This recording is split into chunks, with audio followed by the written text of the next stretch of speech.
Hello and welcome to the 80s Movie Podcast. I'm your host, Edward Havens, publisher and editor of FilmJerk.com. Thank you for listening today. If you like what you hear and you haven't done so already, please make sure to rate and review the show on your favorite podcatching source. While a good review and rating won't increase our chances of being found or being a featured podcast on a podcatcher like Apple Podcasts or Spotify, it will potentially help increase the odds of someone who does find the show for the first time thinking that clicking play will be a good time investment for them. And it's something that you can even do while you're listening to this episode. On this episode, we'll be talking baseball, specifically the baseball movies of the 1980s. I had a much different opening for this episode, but the Friday before I was set to record and release it, the owners and players finally came to an agreement to get back to playing, so all that work is gone, and I'm happy that the timing with this episode worked out. Now, movies about baseball weren't new to the decade. We had the Babe Ruth story and Take Me Out to the Ball Game in the 1940s, Damn Yankees and Fear Strikes Out in the 1950s, and three of the best movies about baseball came out in the 1970s. 1973's Bang the Drum Slowly, the movie Robert De Niro made just before he starred as the younger Vito Corleone in The Godfather Part 2, 1976's The Bad News Bears, and the Bingo Long Traveling All-Stars and Motor Kings, also from 1976. And like I did in our episode about Blue Thunder and War Games from last year, I am once again going to recommend you seek out Bingo Long, which is just a wonderful film with Billy D. Williams, James Earl Jones, Stan Shaw, Ted Ross, Mabel King, Ken Foray, and my favorite acting performance from the late great Richard Pryor. It's fun, it's funny, it's a bit serious at times, and it's just a movie that needs to be rediscovered by everyone. There were biopics about baseball players. Some like 1920's Headin' Home or 1950's The Jackie Robinson Story featured the subjects of the movie playing themselves. Headed Home featured Babe Ruth, if you're asking. Others, like 1942's The Pride of the Yankees or 1953's The Winning Team, featured Hollywood stars playing real-life ballplayers. The Winning Team, in case you missed it, starred Ronald Reagan as Hall of Fame pitcher Grover Cleveland Alexander. But after nearly 4 dozen baseball-themed movies made between 1898's The Ball Game and 1958's Damn Yankees, there would be only one baseball movie made over the course of the next 15 years. A little piece of fluff from 1962 called Safe at Home, which featured Mickey Mantle and Roger Maris, playing themselves in a comedy made right after Maris had his record-breaking 61 home run season. But thanks to the success of The Bad News Bears and its sequels, 1977's The Bad News Bears in Breaking Training and 1978's The Bad News Bears Go to Japan, baseball was back on the big screen. And on the small screen, too. 5 of the 11 baseball movies made and released during the 1970s were made for TV movies. And in the 1980s, that trend would continue. Now, for this episode, we'll be glossing over most of the made-for-TV baseball movies, unless we get to talk about John Ritter, like we will with the first baseball movie of the decade. The Comeback Kid was an ABC TV movie that was made during one of Ritter's breaks from filming his hit ABC TV sitcom Three's Company. I don't want to say it was a more dramatic role for Ritter than viewers were used to, either on Three's Company or the movie Hero at Large, the superhero romantic comedy featuring Ritter and Ann Archer, which had been a minor success when it had been released in the theaters 2 months before this movie aired in early April of 1980. The film was a romantic comedy sports film where Ritter plays a lifelong minor leaguer who quits the game and becomes a coach for a group of underprivileged kids. His character finds love with Susan Day, 6 years out from having played Laurie Partridge on The Partridge Family, and 6 years away from finding a new level of success on L.A. Law. But then one of the kids on the team gets hit by a car and dies, which isn't really that funny. But it does bring the coach and his remaining players closer together. Gen Xers like myself will recognize a number of the people in the movie. Doug McKeon, who would go directly from making this into shooting on Golden Pond. James Gregory, the curmudgeonly Inspector Luger on Barney Miller. Jeremy Licht from the Hogan family. Michael Lembeck, who would play Julie's husband Max on One Day at a Time, Kim Fields from The Facts of Life, and you wouldn't know it at the time, but this would feature Patrick Swayze in one of his biggest roles to date. It's exactly the treacly pabulum one would expect from a television network trying to shoot a cheap, socially conscious quickie with one of their biggest stars while he had a small hole in his schedule. But if you loved John Ritter, and seriously, who didn't love John Ritter, it's worth a watch. 1981 would see two baseball movies. One, Only the Ball Was White, was a short documentary made by the Chicago PBS station WTTW about the players of the Negro League who for many years were denied the ability to play in the major leagues.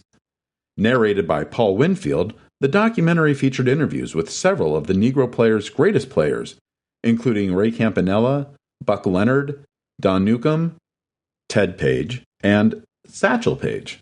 And speaking of Satchel Paige, he would be the subject of 1981's other baseball movie, the ABC TV movie Don't Look Back, featuring Louis Gossett Jr. as the future Hall of Fame pitcher, Clifton Davis and Ernie Barnes as his 1932 Homestead Gray teammates Cool Papa Bell and Josh Gibson, Blazing Saddles star Cleavon Little as a fellow player simply named Rabbit, and Ozzie Davis as an old-time star of the Negro Leagues who's been reduced to being a rooming house dishwasher in his post-playing life.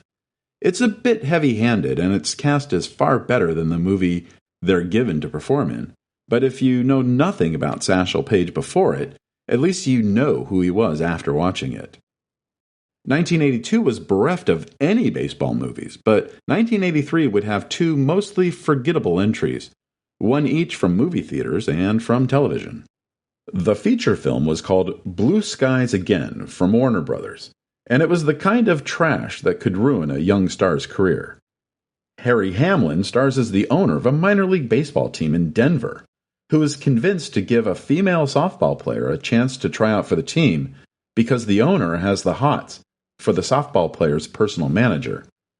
Again, if you're of a certain age, you'll recognize a number of the stars of the film, including Mimi Rogers, who would be making her film debut here, but would be better known in a few years as the first Mrs. Tom Cruise, Kenneth McMillan, a veteran character actor in such movies as Serpico and Dog Day Afternoon, and Dana Eklar from the 1974 Best Picture winner The Sting.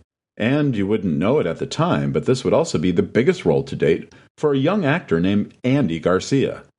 But for Robin Bartow, who plays the softball player looking to become the first professional female baseball player, she would never be seen in anything ever again. The film would open in 7 theaters in Miami, near where it was shot in Fort Lauderdale, and on 10 screens in Denver, where the fictional Devils team was based, on April 29, 1983. But it would be gone from all 17 screens after 2 weeks, and less than $60,000 in tickets sold. Warner's would give it a second chance with a 10-screen release in New York City on July 29th, but the movie would get pummeled by the local press and gross barely $10,000 in 3 days from those 15 screens. At one theater, the 34th Street East, its $900 weekend gross was 1/10 what the Twilight Zone movie had made in its 6th week at the theater the previous weekend. Warner's would quickly pull the film and get their next release, Risky Business, a few extra screens. The other 1983 baseball movie, the TV movie Tiger Town, is mostly notable today as being the very first movie made for the Disney Channel, featuring Roy Scheider as an aging ballplayer who is having a bad season, and Kramer vs. Kramer star Justin Henry as the player's biggest fan who may or may not be connected to the player's resurgence just after the boy's father dies. It's not a great movie, but kids should enjoy it, and you might enjoy it too. Disney had so much success with the film that it would air on their flagship ABC Sunday night movie series a few months later, and release it into Detroit area theaters the following summer, which coincidentally ended up being the best year in the Tigers' storied franchise history to date. Now, there was only one baseball movie in all of 1984, but darn it if it wasn't one of the greatest movies about baseball ever made. The Natural. Barry Levinson's follow-up to his 1982 film debut Diner was a movie that should never have worked as well as it did. The novel from which it was based on had been published in 1952, and scores of producers had spent 30 years trying to make it. Levinson was best known as being a comedy writer at the time, having helped to write two of Mel Brooks's better movies of the 1970s, Silent Movie and High Anxiety, or as the writer of comedic dramas like Norman Jewison's 1979 courthouse dramedy and Justice for All. The star of the movie, 48-year-old Robert Redford, would be playing both a 19-year-old and a 35-year-old version of his character, Roy Hobbs. And its memorable score would be created by Randy Newman, a singer and songwriter at the time best known for his satirical song Short People, who had only written two other movie scores before, one of which was partially based on adaptations of century-old piano songs. But what did make the movie work so beautifully was the camera work of cinematographer Caleb Deschanel. The natural lighting, the scene of Iris standing up in the stands, her white hat and dress illuminated by the sun hitting her just so from outside the stadium. Roy Hobbs jogging the bases in the near dark of the stadium after hitting the home run that exploded one of the light towers on the roof, with sparks falling to the ground behind him. The darkness of the judge's office with wisps of light peeking through from behind the blinds. That Deschanel could be the glue that keeps the movie together was not a surprise to anyone who had seen his previous work on Hal Ashby's Being There, Philip Kaufman's The Right Stuff, or especially Carol Ballard's The Black Stallion. And it would be Deschanel's work on the first baseball movie of 1985 that would be one of the few things interesting about that movie. Because The Slugger's Wife should have been a better movie thanks to its pedigree. Its director, Hal Ashby, had made 6 of the best movies of the 1970s back-to-back.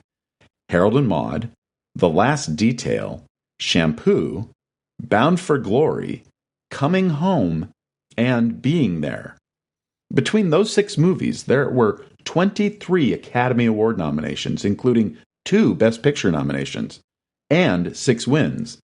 But by 1985, he was on a losing streak. 2 expensive projects, 1981's Second-Hand Hearts and 1982's Looking to Get Out, would be virtually dumped by their studios. And his 1983 Rolling Stone concert movie, Let's Spend the Night Together, was an out-of-character misstep. This film's writer, Neil Simon, was one of the most famous playwrights and screenwriters to have ever worked. For most of the 1960s and 1970s, Simon would write a new play for Broadway, which would open to great acclaim and ticket sales, then adapt the show into a screenplay, which would get made into a movie that would open to great acclaim and ticket sales, and writing and releasing a new play while the movie version of the previous play was being filmed.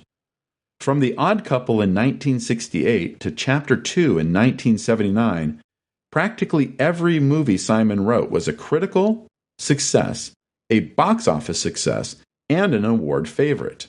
The Odd Couple, Plaza Suite, The Sunshine Boys, California Suite, Chapter 2. Occasionally, this cycle would get interrupted when Simon wrote an original screenplay, which would also open to critical, box office, and award success. Murder by Death, The Goodbye Girl, The Cheap Detective. The formula worked so well that there was a pattern for years. Ray Stark would produce, Neil Simon would write the screenplay, and either Herbert Ross or Robert Moore would direct. Ross would direct The Sunshine Boys in 1975, then Moore would direct Murder by Death in 1976. Ross would direct The Goodbye Girl in 1977, then Moore would direct The Cheap Detective in 1978. Ross would direct The California Suite in 1979, then Moore would direct Chapter 2 in 1979. Ross would direct 2 more Neil Simon movies in the 1980s, but as the 1970s turned into the 1980s, the scripts weren't as good and the movies weren't as good. By 1985, the stars signing up for a Neil Simon movie weren't as big as they had been a decade before.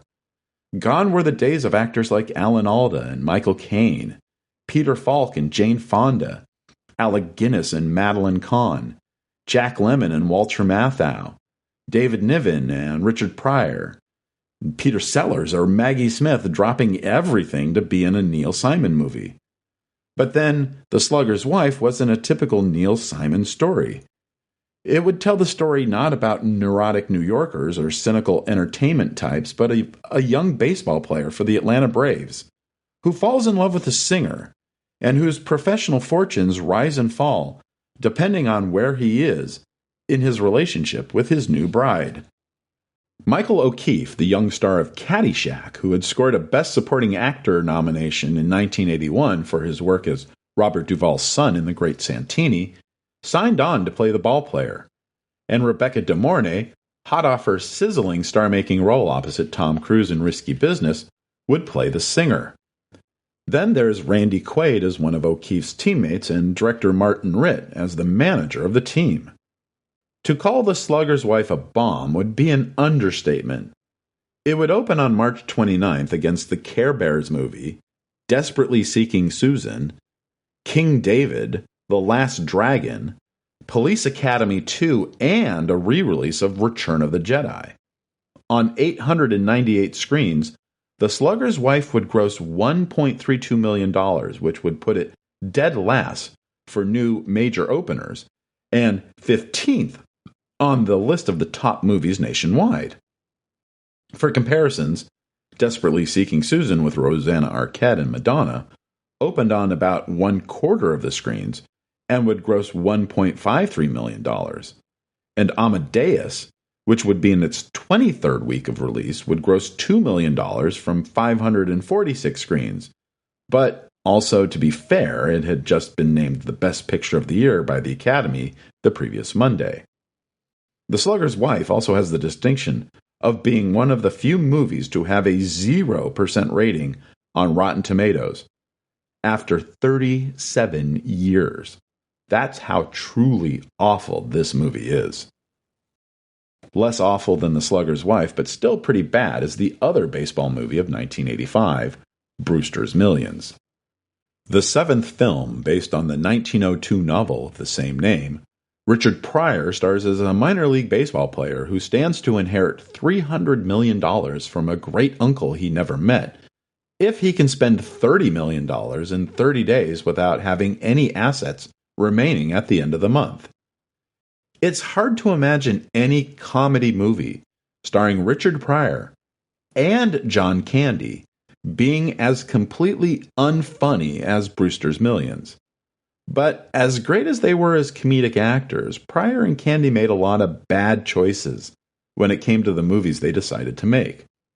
For every silver streak he made, Pryor did 3 movies like Holy Moses or The Toy or Critical Condition. For every Stripes or Uncle Buck he made, Candy made a Speed Zone or Armed and Dangerous. And maybe Walter Hill, the director of such films as The Warriors and The Long Riders, wasn't the best choice to direct a flat-out comedy, even if he was responsible for 48 Hours. The only reason anyone should be watching this movie is if they made a vow to themselves to see every Richard Pryor movie, or every John Candy movie, or every Walter Hill movie. 1986 only saw one baseball movie, an ABC TV biopic about Pete Gray, the first one-armed man to ever play Major League Baseball. Keith Carradine played Gray, while Mare Winningham plays his wife.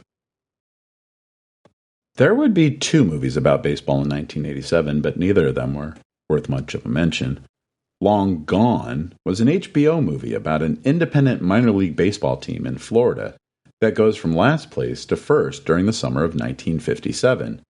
It's interesting in that it features a number of future stars in early film roles, including William L. Peterson, Virginia Madsen, Dermot Mulroney, and Joel Murray. But it's also worth mentioning because it features one of the best casting ideas of all time, putting together character actor Henry Gibson and Teller of Penn and Teller fame as scheming father and son owners of the baseball team. Once you see them together, you'll wonder why they didn't become regular castmates in movies and on television. And yes, Teller speaks. Quite a bit. The second was more a no-nukes movie than a baseball movie. Amazing Grace and Chuck is one of British filmmaker Mike Newell's earlier efforts, and one that maybe could have been better in the hands of an American filmmaker. In the film, a young boy from Montana named Chuck decides to make a stand about the insanity of the potential mass destruction of the world by nuclear missiles when he refuses to play for his Little League team until the world is rid of the weapons of mass destruction. A player for the Boston Celtics, named Amazing Grace Smith, played by then Denver Nuggets star Alex English, hears about the young boy's protest and refuses to play basketball until there are no more nuclear weapons. The basketball star moves to Montana and buys a barn near the boy's house where he and other pro athletes who have joined the protest can live while they continue their protests. William L. Peterson plays the boy's father, a military jet pilot. Jamie Lee Curtis plays the agent of the pro basketball player. And Gregory Peck shows up at the end as the President of the United States to explain to the young boy, the pro athletes, and the audience why we'd need the nukes. The summer of 1988 brought two of the best movies ever about baseball. But before we get to those, there was another baseball movie in the early summer of 1988. Trading Hearts starred Raul Julia and Beverly D'Angelo as a down-on-his-luck baseball player and a down-on-her-luck lounge singer who are set up by her precocious preteen daughter, played by indie rock goddess Jenny Lewis in her first film role. Some sources say the film opened in some theaters on May 27, 1988. Some sources say May 29th. I can't find any theatrical playdates for the film or exactly when it might have come out on video. But I do remember the film, and it certainly was not worthy of good actors like Raul Julia or Beverly D'Angelo or Jenny Lewis. I talked about Bull Durham in one of our episodes about its distributor, Orion Pictures, and about Eight Men Out, both in that same Orion Pictures episode and, more recently, in our second episode about its writer and director, John Sayles, so I won't get too much into the details that I've already covered. But I will tell you this much. Depending on my mood on any given day, Bull Durham is either my favorite movie of all time, my second favorite movie of all time, or my fourth favorite movie of all time. I've seen it so many times, and I never get tired of it. It's got that feeling about it, that intimacy about the inner workings of it all, that only someone who played in the minor leagues in that era could accurately capture.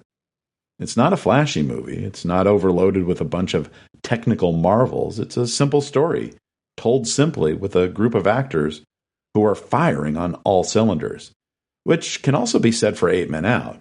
Eight Men Out is a great movie too, and in many ways it's a more incredible film because of how Sayles was able to make a late 1910s period movie on a budget lower than the more modern film like Bull Durham. But I don't love Eight Men Out as much. It's not as fun, and it's not meant to be fun, which is fine. But sitting here in my office in early March of 2022, I'm floored when I realize that in just 2 years, we will be as far away from the release of Bull Durham and Eight Men Out as the release of those two movies were from The Pride of the Yankees. The Pride of the Yankees was ancient in 1988. Bull Durham is not ancient, not even close. It's just one of those weird little things that you don't think about when you're 20, but you constantly think of when you're 54. But there was actually yet another baseball-related movie released in the summer of 1988, just 1 week before Eight Men Out. Stealing Home is a great metaphor for a dramatic movie about a failed baseball player who learns that his childhood sweetheart has committed suicide and has charged him with the responsibility of discharging her ashes, as she believed he would be the only one who would properly know what to do with them. The film has one hell of a cast. Mark Harmon, who never achieved the stardom he was destined to have, stars as a baseball player, and Jodie Foster as his long-lost love. Then there's Harold Ramis in a rare dramatic role, Jonathan Silverman as a younger Harold Ramis, Blair Brown, Richard Jenkins, John Shea, Helen Hunt, and Beth Broderick. But sadly, it's yet another movie where the script and direction are no match for the stellar lineup of talent in front of the camera. In the years since its release, it's allegedly become a cult classic, but I don't think I've ever heard or seen anyone talk about the movie since the late summer of 1988.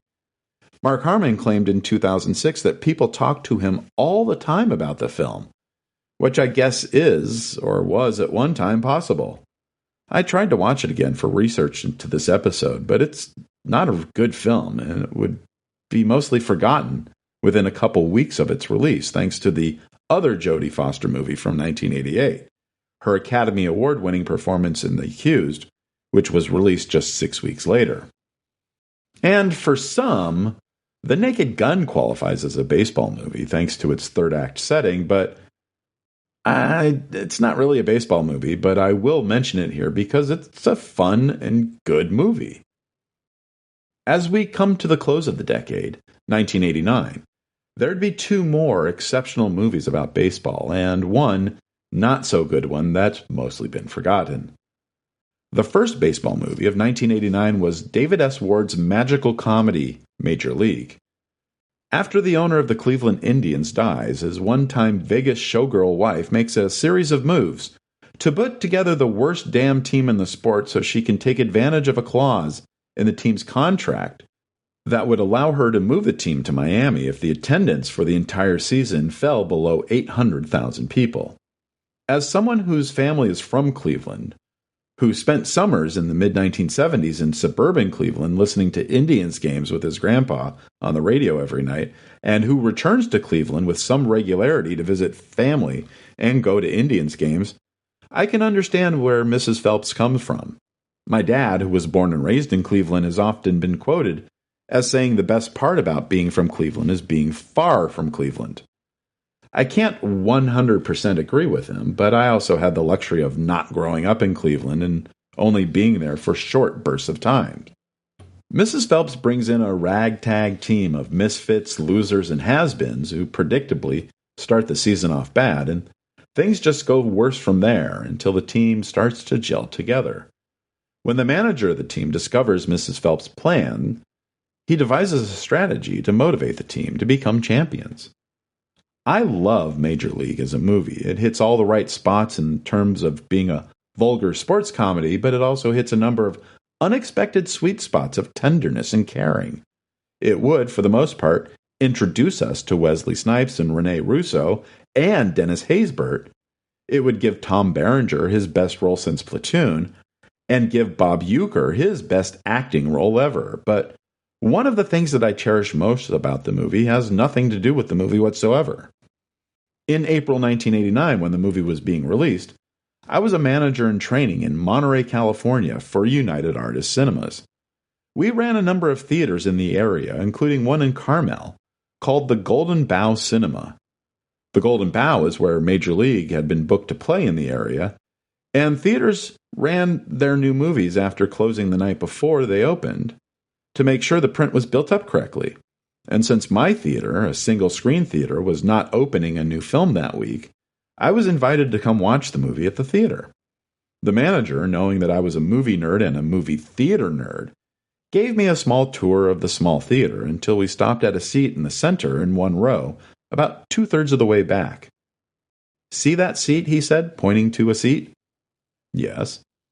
"This is Clint Eastwood's favorite movie theater in the area, and that's his favorite place to sit when he comes to see a movie here." "Awesome." "Yeah, and he'll probably be sitting in that seat later tonight." "Well, that's pretty cool." "Yeah, you can sit there if you want." So that's how I watched Major League for the first time, in Clint Eastwood's favorite seat at his favorite movie theater. Opening the first Friday after the start of the 1989 baseball season, Major League would be a big hit, taking the top spot on the box office charts the first 2 weeks of its release and grossing nearly $50 million by the time it left theaters near the end of the season in September. One thing I learned during researching the movie for this episode was that the filmmakers had shot 2 different storylines concerning Mrs. Phelps and her ways. The second storyline actually has her as some kind of proto-Moneyball wonderkind, having scouted all of the players herself except for Willie Mays Hayes, knowing the players would have lifted each other up with the right kind of a motivation, because her late husband had left the team nearly broke and she couldn't have afforded the previous year's players. I've watched the second storyline sequences, and I'm not sure the filmmakers made the right choice by making her a grade A witch. However, I am certain that the film would not have been as big a success as it eventually was if that was the route they had gone. The second baseball movie of 1989 was released only 2 weeks after Major League, while that film was still the second most popular movie in the country. Field of Dreams was a fairly straightforward adaptation of W.P. Kinsella's 1982 novel Shoeless Joe, which itself was an expansion of Kinsella's 1980 short story Shoeless Joe Comes to Iowa. In the novel, a farmer in Iowa who lives with his wife and their 5-year-old daughter starts to hear voices while working in his cornfields, telling him to build a baseball diamond in the middle of his cornfield so his hero can have a shot at redemption. The other farmers in Ray's small farming town think he's gone crazy, including his brother-in-law, but his wife supports her husband's choices, including going to Boston to find a famous reclusive writer and bring him back to Iowa. And along the way, Ray and the writer meet up with a former baseball player who only got one chance to play in the major leagues before becoming a doctor. And eventually everything comes together when spirits of the past start to play on the baseball diamond that was built in the middle of a cornfield in Iowa. We all know the story, we've all seen the movie, except the movie does some creative changes from the book in its adaptation. The movie loses Ray's identical twin brother and his hippie girlfriend, as well as the man who Ray and his wife bought the farm from, who was locally known as the oldest living former player for the Chicago Cubs. And most importantly, the filmmakers, afraid of a lawsuit by the famous reclusive writer J.D. Salinger, would change the identity of who Ray sought out in Boston during his trip, which would give James Earl Jones one of his most beloved roles. Field of Dreams would open in 22 theaters nationwide on April 21st, and it would gross more than $530,000. Its $24,000 per screen average easily the best in the nation. It would enter the top 10 the following week when it expanded to 110 theaters and grossed $1.577 million. It would expand to 633 theaters in week 3 and to 1,028 theaters in week 4 until it reached its widest point of release at 1,100 theaters in week 7. And even though it would end up grossing more than $64 million and eventually be nominated for Best Picture of the Year, Field of Dreams would never be the #1 movie in the nation at any time in its release. The closest it would come was in week 4, when it came in second with $5.77 million in ticket sales to the latest Richard Pryor Gene Wilder comedy, See No Evil, Hear No Evil. And I know it's not cool to admit to liking Kevin Costner, but let's face facts here for a moment. Between The Untouchables, Bull Durham, Field of Dreams, and Tin Cup, it was easy to like Costner. Sure, he made a lot of crappy movies in between, and some fairly good ones too. I've never been a big fan of Dances with Wolves, but I can still recognize it's a well-made film. And I honestly couldn't tell you, without looking up his resume, what the last new film I saw him in was. Then I looked it up, and it turns out it was Hidden Figures, a great movie he was very good in, but I had completely forgotten that he was in it. The third and final baseball movie of 1989, and thus the final baseball movie of the decade, was a lower-budgeted murder mystery crime thriller from the company that brought us Killer Clowns from Outer Space. Night Game would star Roy Scheider as a former minor league baseball player named Mike Seaver, who settled in Galveston, Texas after his playing days were done, becoming a homicide detective. When several young women are found dead around the beaches of Galveston, it's up to Seaver to figure out who the killer is. Eventually, Seaver, who's still a big fan of baseball, is able to find a connection to the murders. All the girls were murdered on evenings where a former Galveston player, Silvio Barreto, wins a night game for the Houston Astros at the Astrodome. Peter Masterson, the director of The Trip Bountiful, directs here as well, and the film also features two of the best movie jerks of all time. Paul Gleason, best known for The Breakfast Club, and Lane Smith from My Cousin Vinny. The film would open on 175 screens nationwide, including 82 theaters across the New York City metropolitan area, on September 15th, grossing $228,000 and coming in 27th place that weekend. Even Field of Dreams, in its 22nd week of release, would gross more. The distributor, Transworld Entertainment, would stop reporting grosses after that first weekend, and the film would lose all but 6 of those 82 New York metro area theaters after just 7 days. Baseball would continue to explode onto movie screens in the 1990s. There were 18 movies about baseball or baseball-related in all of the 1980s. There would be 18 baseball movies in the 1990s just by the end of 1995, and that's not even including the Ken Burns 9-episode, 18-and-a-half-hour PBS documentary about the history of the game that aired in 1994. And there'd be even more movies about baseball in the 2000s and the 2010s. And filmmakers in South Korea and Japan would start to make movies about baseball as well. Thank you for joining us. We'll talk again in 2 weeks when episode 74, the 3D movie craze of the early 1980s, is released. Remember to visit this episode's page on our website at filmjerk.com for extra materials about the movies we covered on this episode. The 80s Movie Podcast has been researched, written, narrated, and edited by Edward Havens for Idiosyncratic Entertainment. Thank you again. Good night.